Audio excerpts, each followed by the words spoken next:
The word on the street is that Sony's Morbius film, which kind of ties into this weird Spider-Man cinematic universe they're trying to make, is not very good. Unfortunately, I am not really around movie theaters, but I do have a contact. I have a reporter that went out and saw Morbius this week, award-winning comic book editor, comic book writer, Joe Corallo. How you doing, Joe? I'm all right, Wes. How are you? Well, let's not keep people in suspense. Let's get to the brass tacks of this. Everyone's saying that Morbius is bad. I believe the Rotten Tomato score is under 20% regarding critics. I think it's just over 60% regarding fans that went to it. Is it that bad? Uh-oh, that looks bad. No, he's having to look out and look for words. Well, there's some major positives here. The fact that it's under an hour 45 is a big deal. All these Marvel movies are like a minimum an hour, or 2 hours 15 to like 3 hours. So like having a nice, concise movie that helps. It's a nice, concise film. I do find it disturbing that that's the best quality of the movie, is that it's not too long. Now let's get into it. It sounds like there's some major issues with it. People have been talking about it. This is a comic book channel. Let's hit it from a comic book perspective first. Sure. We had Morbius, I believe, debut in Amazing Spider-Man 101. He's essentially a scientist that gave himself vampirism, doing some work on some type of blood treatment, and he turned himself into this like villainous vampire character. How true is it to the comic books? Is it a good interpretation of the comic book material in film? They really go in much different directions throughout the movie, but for Amazing Spider-Man 101 and 102, which is the two-part Morbius story, the bit where he does the experiment on the ship, that's in the movie. So it's interesting the things they keep in it, because it's like they don't keep much, but the fact that it's the ship and the character of Nicholas is in it, but it's not like in the comics. It's like his best friend in the comics. Also, the Morbius in the comic wasn't disabled in the comic. He was going to be. He was getting this disease, but that happened later in his life.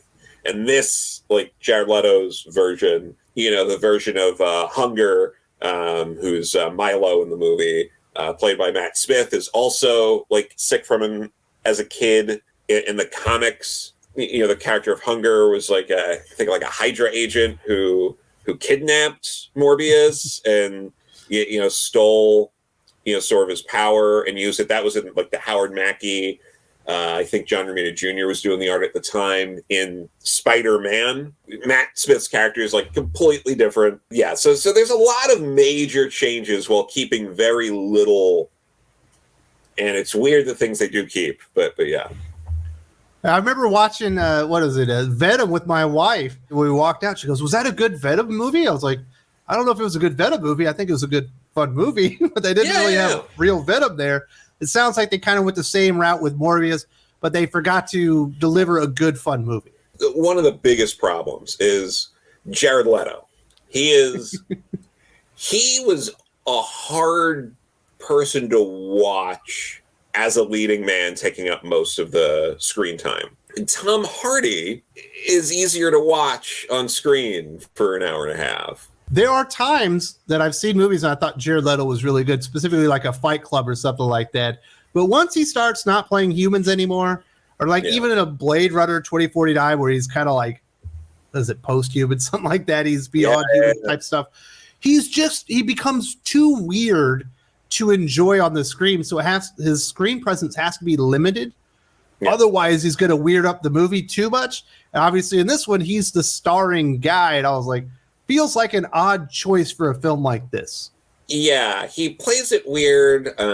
He's like this weird, like timid, but he's not like charming enough. And then when he goes like full on Morbius, which is also the special effects just seem they're a bit clunky. It's very Joss Whedon, Buffy the Vampire Slayer, where, he's walking around as Jared Leto and then like his face will change. There's a few moments where they're clearly trying to have fun, but he just doesn't deliver it right. Like he delivers things like it tends to be very like, soft, and you're just kind of like, okay. Whereas like Matt Smith really steals the show. Like, another thing that's positive of this movie is Matt Smith. He was really great throughout the movie, especially later on when he really embraces like being the villain of the movie. Sony, even though they're sharing Spider-Man with the MCU, obviously we all like the Spider-Man that we get there. He's kind of an Iron Spider Boy or whatever. But they want to tie this like weird thing with Venom and Morbius into that Spider-Man. We've seen some pictures, some stills where you have Spider-Man graffiti and stuff in the background. Is that the extent of the tie-ins that they try to do into the Spider-Man universe? There's a little bit more. Someone has a line of like, these murders, I haven't seen stuff like this since the San Francisco incident, which is referencing Venom, you know, to tie it further into that. There's a few more Venom references. And then at like the very end, can I go into it? Can I say what happens? Might as well. Let's do it. It's a bad movie. I don't think anyone wants to watch it. There were a lot of times where I audibly said "what" and laughed because the dialogue is a mess for a lot of the movie. At the end, during all the stuff that happened in No Way Home when people were coming in and out of like dimensions, for no reason, Michael Keaton's character, Vulture, teleports into a prison cell. So in the Venom Morbius verse, there's a whole bit where they're like, we found this man in a jail cell and it looks like he's going to be released. And why again, you release somebody that was not supposed to be there? But it's like, you see how baffling this is? There's no reason. Like, he could have just shown up, but he didn't. And it was weird. It's followed up by another post-credit scene where Vulture's in the full Vulture costume because he just whipped up a Vulture costume here real fast, like just figured everything out, I guess, and meets with Morbius, even though Morbius, we're pretty sure at this point, should like be in jail for all the murder. But, oh, and by the way, the movie just ends with like Morbius just flying at like the screen and then like ends like it's an early 2000s like a 3D movie. Like they always do that moment in 3D, like, so you'd be like, oh. Yeah, it's so bad. But then Vulture shows up and he's just like, I think Spider-Man has something to do with this. We should find other people like us and get together and stop Spider-Man. We just had the Sinister Six. They're getting them together again? Yeah. The Dark Sinister Six? All right, so they're still pushing on with this shared weird Spider-Man universe, even though they're sharing Spider-Man with the MCU. But they did bring an MCU character back into the Sony universe, I guess.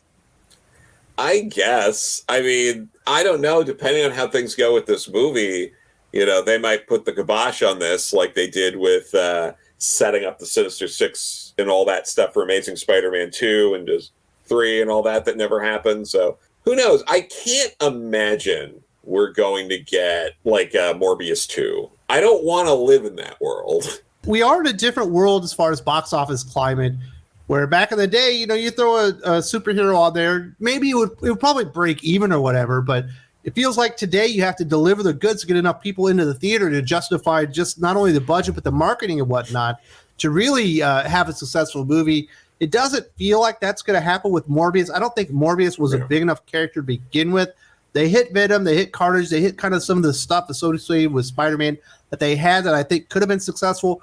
Morbius, I think, was an attempt to get in here and expand the universe even more, but it feels like a hard sell, and certainly with the criticisms that we're seeing and hearing your thoughts on the movie, it doesn't sound like there's a whole lot of hope this Spider-Man universe moving forward, at least with him being a part of it. Yeah, I think a major misstep is doing a movie that's just like Venom and Venom 2 without as good of a lead.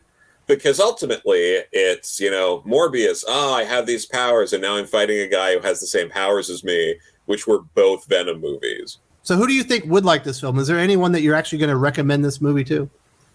Sure. I think if you want something that feels like those like early 2000s, like kind of superhero movies, I think there is a market to some extent for that, for people who want kind of like a throwbacky kind of movie like that because that's how it feels. I think if you loved Venom and Venom 2, you might like Morbius. If you're a diehard Jared Leto fan, like if you enjoy that, him like being weird and all that on the screen, sure. I don't see any reason why you wouldn't then like this. If you're a completist, if you have to make sure that your eyeballs have seen every single moment of anything MCU or MCU adjacent, and you feel like you have to get it done as your duty as a card-carrying Marvel nerd, then, you know, there are worse movies that have carried that banner over the years. And that's not a slight at Hulk movies. But. So, the second one wasn't too bad. So if you're a fan of a casual fan of the MCU, you're probably not going to like this. And if you really like Morbius from the comics, this might not be the movie for you. No, it's not like enough of a vampire movie. It's more of a superhero movie that like they throw in some vampire-y stuff, but there's not too much in it. So yeah, if you're looking for a vampire movie, this is way more of like a superhero movie with like monsterish elements to it. So yeah, I would agree with that. Yeah. If you can't get enough of Joe and I talking about movies, we talked about The Batman when it came out not too long ago. If you haven't seen this movie and you're wanting to know what Joe thought about it, kind of the cast of characters and stuff, here's a review right here. Definitely check it out and see if maybe you want to see The Batman. It's probably still in theaters.